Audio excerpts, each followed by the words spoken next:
Bonsoir à tous, merci d'être là et merci à Régis de nous donner l'opportunité de raconter un peu ce qu'on a fait. Moi je vais vous raconter effectivement comment déployer la stratégie Lean a permis à Aramis Auto de renouer avec la croissance. L'objectif c'est de partager une expérience. Je ne suis pas un pro du Lean ou un théoricien du Lean ou ne me posez pas trop de questions détaillées sur le Lean. Moi, je vais partager une expérience et vous montrer comment ça nous a apporté et ça nous a amené à obtenir des résultats qui sont quand même vachement intéressants et comment petit à petit, du coup, c'est devenu une stratégie. Alors, Aramis Auto, en fait, c'est notre mission, c'est de rendre simple l'achat et la vente de voitures. Aujourd'hui, on propose à nos clients d'acheter leur voiture directement depuis chez eux et on va donc le choix, l'achat et la livraison peut se faire aussi directement à domicile.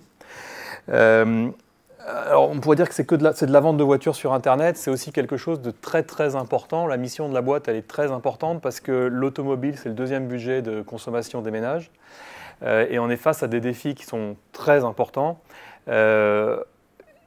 Et qui sont d'ailleurs qu'on peut exprimer en termes lean avec des problématiques d'efficacité du capital et des problématiques d'efficacité environnementale.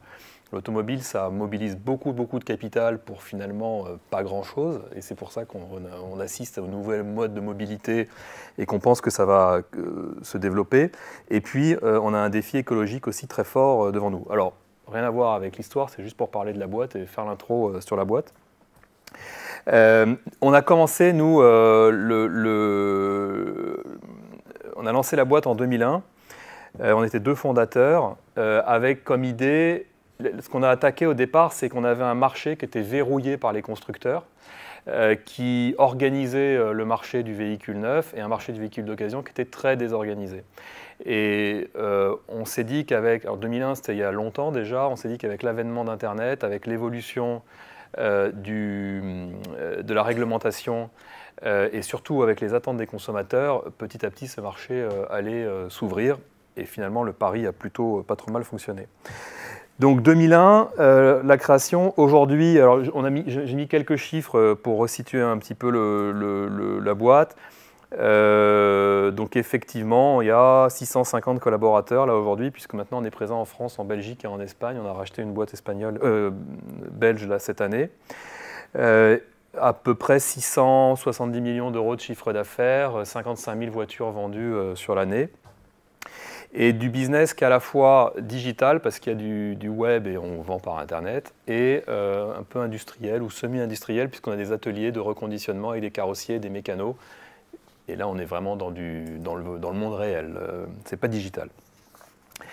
Alors, l'objectif aujourd'hui, c'est de parler du Lean et de ce que ça m'a permis à moi, enfin à Aramis et à moi en tant que CEO de changer. Je voulais commencer par juste vous dire comment moi je définirais le job du CEO. Alors on peut en faire plein d'autres définitions, mais c'est ce qui m'est venu quand j'ai préparé la présentation ce soir. Job du CEO, donc créer de la valeur sur le long terme, en faisant des profits de la croissance, en innovant pour apporter des choses nouvelles aux clients. Choisir les bonnes personnes, les animer, les motiver, les inspirer.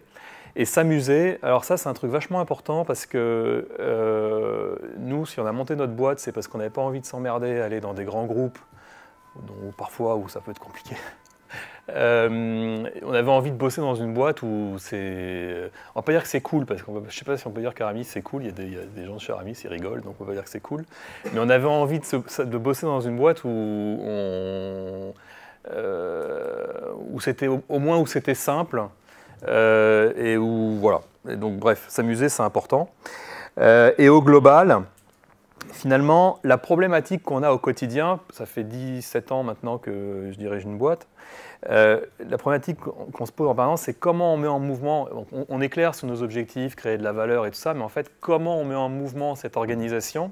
Et on se rend compte que plus elle grossit, plus c'est difficile de la mettre en mouvement. Et finalement, toute la réflexion au cours de ces années pendant lesquelles on a fait de la croissance, c'était en permanence de savoir comment on continue à avoir de la dynamique, à avoir ce mouvement. Donc, je crois qu'un des sujets d'aujourd'hui, start-up, scale-up et comment le lean peut aider, c'est aussi comment on fait pour garder la dynamique, comment on fait pour avoir ce mouvement permanent. Alors, sur comment on a fait, quand ça a grossi, finalement, on a eu un mode de fonctionnement assez classique qui est résumé là à travers un framework dont on reparlera et dont Jacques vous reparlera plus en détail, puisque en fait, c'est le framework, là on reprend le framework de Lean Strategy qui a été introduit par Lean Strategy, où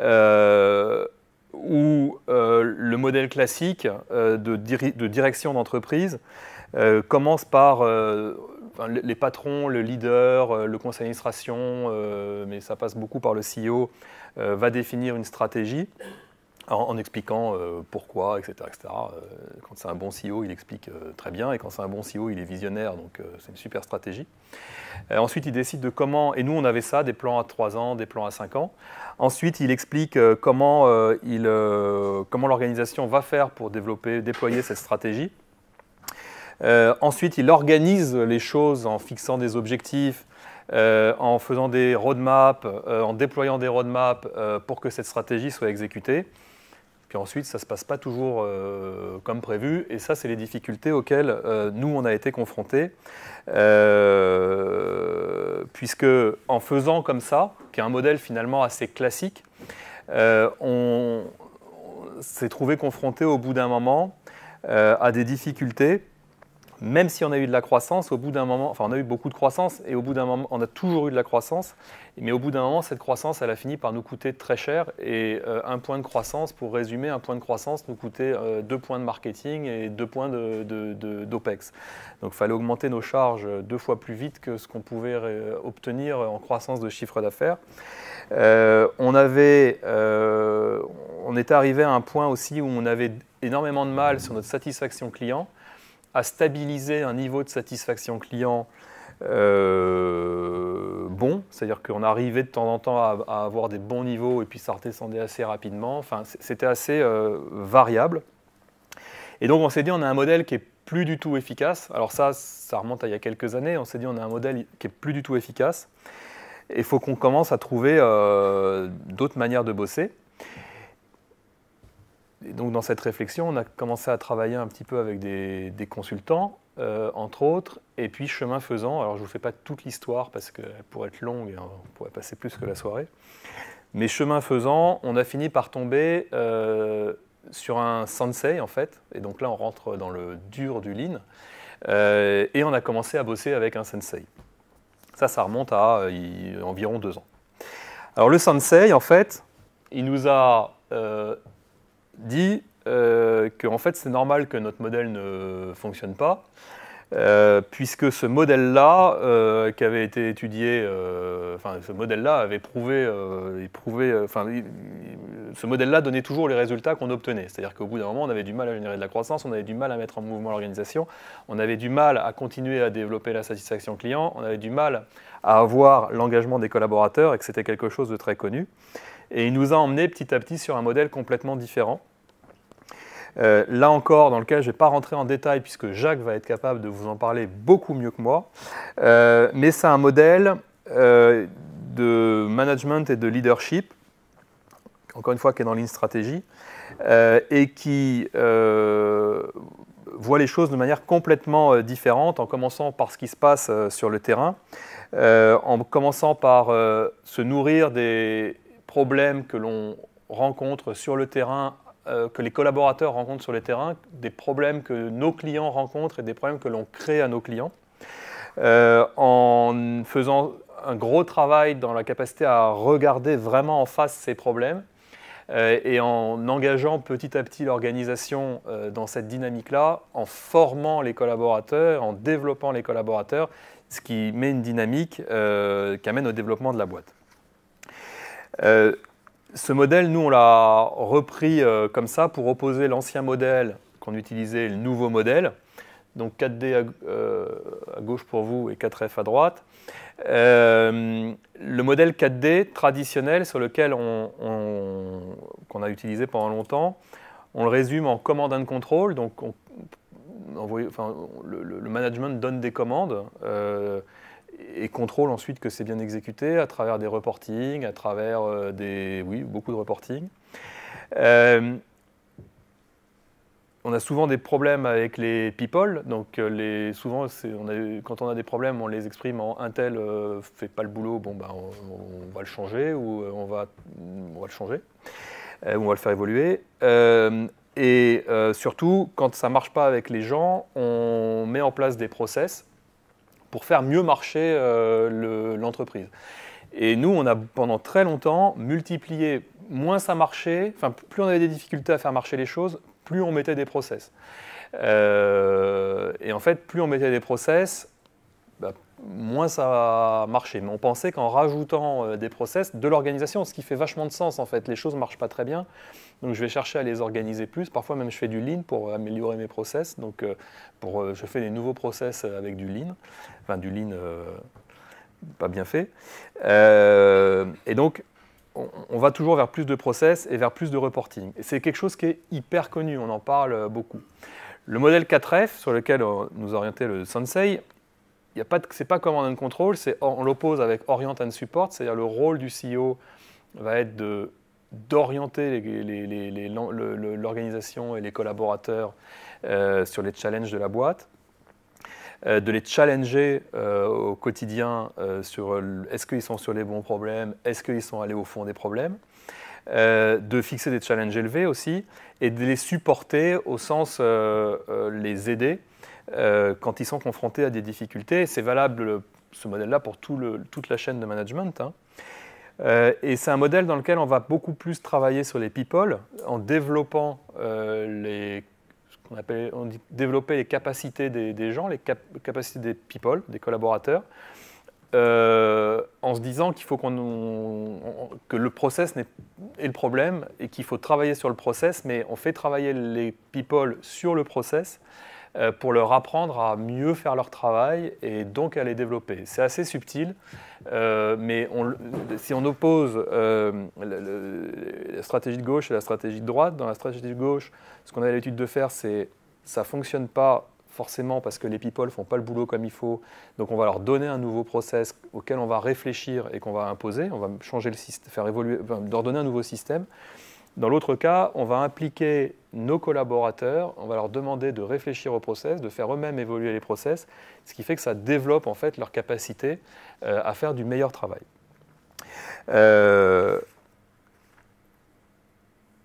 Voilà, 4D, 4F.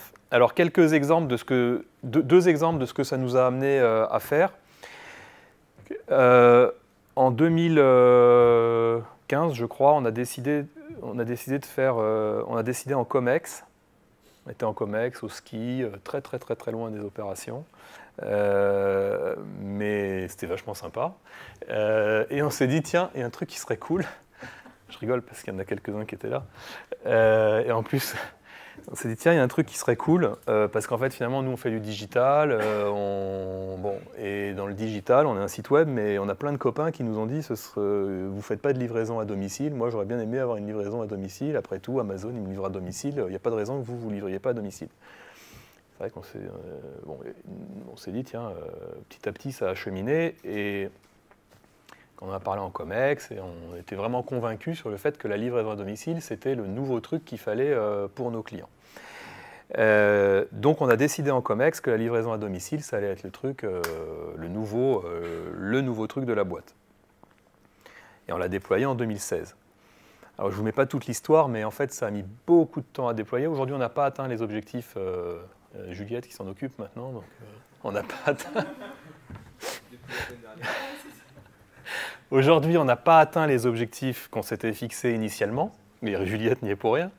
On n'a pas atteint les objectifs qu'on s'était fixés initialement, parce qu'on s'était fixé un objectif comme ça, on a dit on va faire 30% de nos ventes en livraison à domicile. Ça n'a pas du tout apporté ce que ça devait apporter. Les clients, finalement, il n'y a pas eu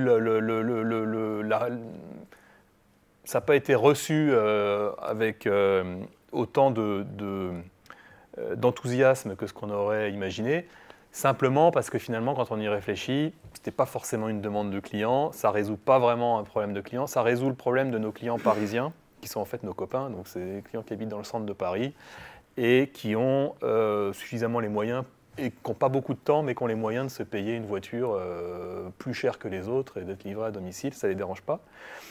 Mais ce n'est pas nos clients, ça, en fait. Donc on s'est... Alors aujourd'hui, on a la livraison à domicile, c'est un truc qui est quand même un service on l'a gardé parce que c'est un truc qui a quand même un peu de valeur, mais probablement que si on avait abordé les choses autrement, on ne l'aurait pas lancé comme ça. Et finalement, l'efficacité, ça nous a coûté cher, très cher, ça nous a pris beaucoup de temps pour créer un peu de valeur pour le client. De l'autre côté, on a quelque chose qu'on a fait là depuis le début de l'année, où en modifiant notre manière de fonctionner, et alors là on est vraiment parti du terrain, on est parti de constats sur le terrain où on n'était pas assez précis dans les livraisons, les dates de livraison aux clients, on avait trop de stock dans nos agences, ça posait des difficultés à nos collaborateurs, nos clients n'étaient pas contents, enfin, on avait des problèmes concrets de terrain qu'il fallait résoudre. Et en résolvant ces problèmes-là, et notamment en mettant en place un flux tiré, je ne vais pas rentrer dans le détail du flux tiré ici, mais en changeant la manière de faire notre flux, on a résolu beaucoup de problèmes et surtout, on a amélioré la proposition de valeur qu'on avait vis-à-vis de nos clients, puisqu'aujourd'hui, toutes nos voitures, on est capable de les livrer, on affiche une livraison en moins de 8 jours. Et petit à petit, on va aller vers du 5 jours, 2 jours, enfin on se challenge pour aller beaucoup plus loin là-dedans. Ce qui est un argument de vente et ce qui a une valeur très très très très importante pour les clients, de pouvoir être livré rapidement parce qu'on est dans un business où en fait la voiture, on sait quand on la commande, c'est un peu plus compliqué de savoir quand est-ce qu'on la reçoit en général.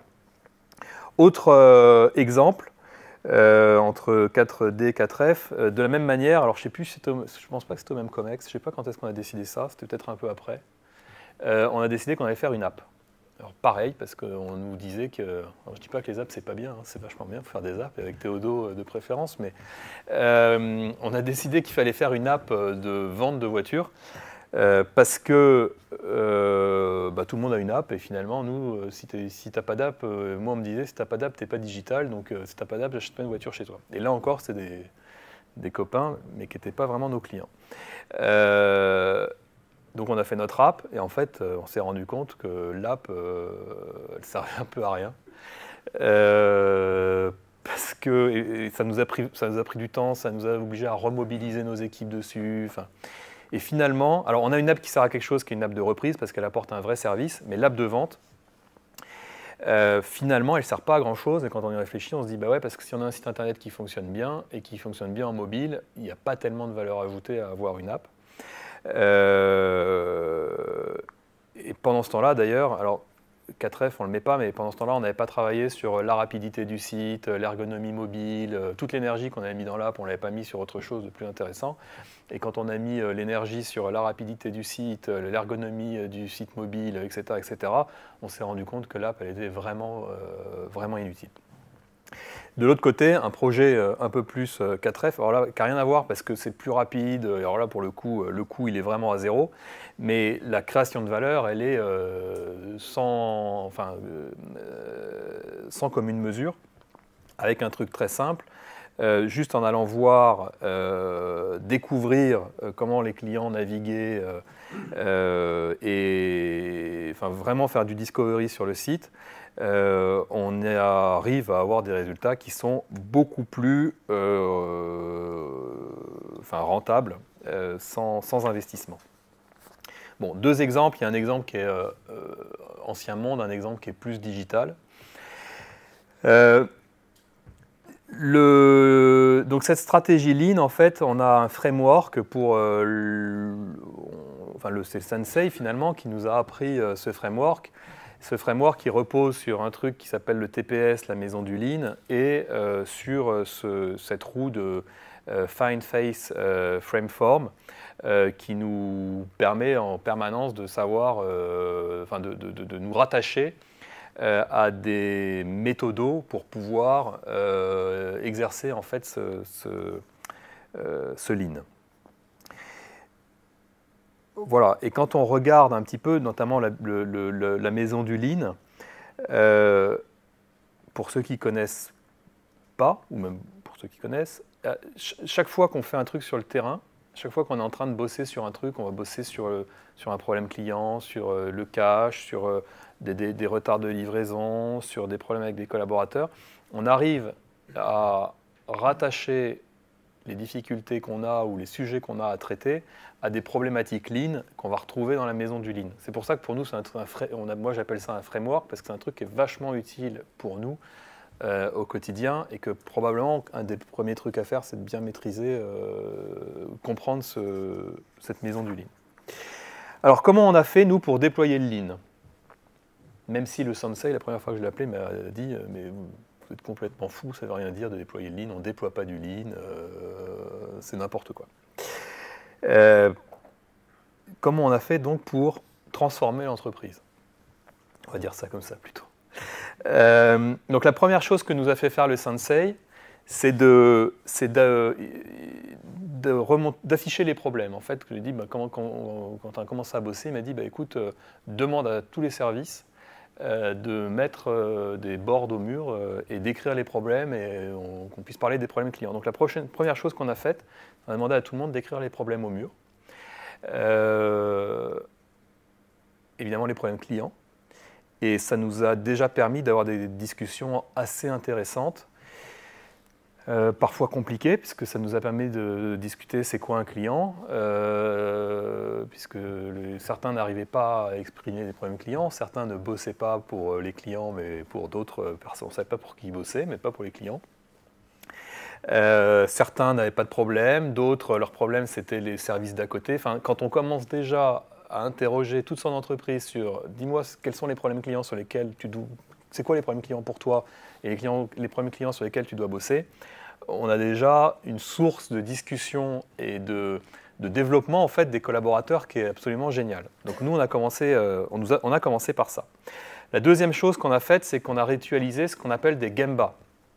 Des gemba, je crois que ça veut dire terrain en japonais, gemba, non? Je sais pas, ça veut dire on va sur le terrain, go and see. Donc des gemba, c'est on est là où ça se passe, donc on va sur le terrain. Et finalement, tout le management, 80% moi, de mon management aujourd'hui se passe sur le terrain. Et tous les mois, je passe dans tous les services. Et j'ai des échanges justement sur les problèmes clients, les challenges, enfin il y a tout un tas de sujets dont on discute directement avec les services une fois par mois à partir du management visuel. Donc on a ritualisé des gemba. Autre élément qu'on a fait, on a clarifié les challenges. Donc ça c'est un peu le F du frame. On a clarifié les challenges qui sont une sorte de clarification de la stratégie, mais pas avec une stratégie top-down, mais une clarification des challenges à partir des problèmes qu'on rencontrait sur le terrain. Donc on fait remonter, quelque part, on prend tous nos problèmes de terrain, on fait remonter tous nos problèmes et on arrive à définir avec ça les points qu'on a à craquer. Nous, on a appelé ça nos combats. Ça nous a amené à faire une OBIA. Alors une OBIA, c'est une salle dans laquelle on écrit des choses. Ça nous a amené à faire une OBIA pour le COMEX, dans laquelle justement c'est l'endroit de travail du COMEX, dans laquelle on va retrouver les challenges, alors on va retrouver des challenges, on va retrouver des résolutions de problèmes, donc que chaque membre du COMEX fait, enfin chaque semaine il y a un membre du COMEX qui présente une résolution de problème, un problème sur lequel il a travaillé, on appelle ça des A3. On va retrouver ça, on va retrouver les enablers sur lesquels les membres du COMEX travaillent. Donc les enablers sont des sujets sur lesquels chaque membre du COMEX a un sujet sur lequel il bosse, qui doit être un projet qui transforme la boîte et qui transforme la manière de qui transforme la manière de travailler pour aider les collaborateurs à avoir un travail plus facile. Qu'est-ce qu'on a d'autre? Bon, évidemment, il y a des KPI pour suivre un minimum de trucs. Et il y a tout ce qui est proposition de valeur de l'entreprise, la mission, proposition de valeur et tout ça, pour pouvoir toujours la voir et être clair là-dessus. Et ce qui nous permet d'avoir des discussions d'ailleurs dessus régulièrement. On a changé la manière de faire fonctionner le COMEX aussi. Le COMEX, maintenant, il commence tout le temps par... il commence toujours au service client, donc depuis pas mal de temps maintenant. Une fois par semaine, le COMEX, 10 minutes, enfin c'est entre 10 et 20 minutes, qui commence au service client et où on parle d'un cas client. D'un vrai cas client dans lequel on va rentrer en détail. Et voilà, on a réutilisé tout un tas de trucs dans le COMEX. Et puis, on a aussi commencé à aller beaucoup plus sur le terrain avec le COMEX, soit avec tout le COMEX, soit individuellement. Mais le message surtout, c'est que tout le COMEX a commencé à aller beaucoup plus sur le terrain. Il y a quasiment plus de... Enfin, il y a vraiment très peu de réunions dans des salles, ici. Ça se passe en général justement sur le terrain. Ou devant des boards, mais qui sont les terrains du siège, quoi, quand on est... Voilà. Et puis, petit à petit, on a déployé des Kaizen et des A3. Enfin, les managers, ça s'est diffusé dans les services.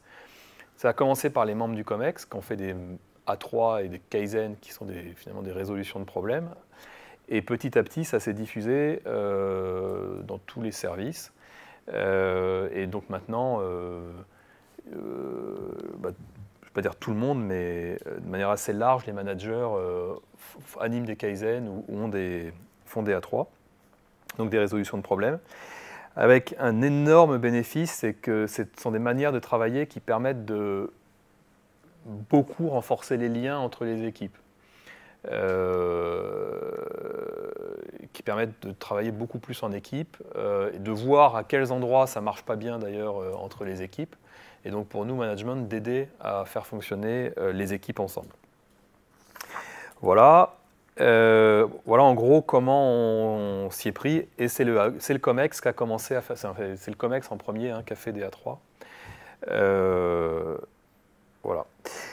Alors on a obtenu des résultats dont on est assez content, amélioration de la satisfaction client, croissance du chiffre d'affaires, on a fait baisser fortement nos frais de marketing, donc tout en générant de la croissance, et on a gagné pas mal de points aussi de satisfaction collaborateur en interne, tout ça étant en plus assez stable, c'est-à-dire que la courbe que je montrais tout à l'heure, c'était assez irrégulier.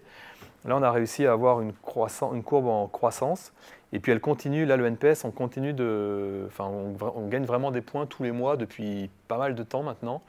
Et la satisfaction collaborateur, c'est pareil, on voit que c'est vraiment cranté, c'est pas un truc irrégulier où quand tout va bien, tout le monde est content, et au moindre truc, ça se passe moins bien. Non, c'est vraiment continuel. Voilà.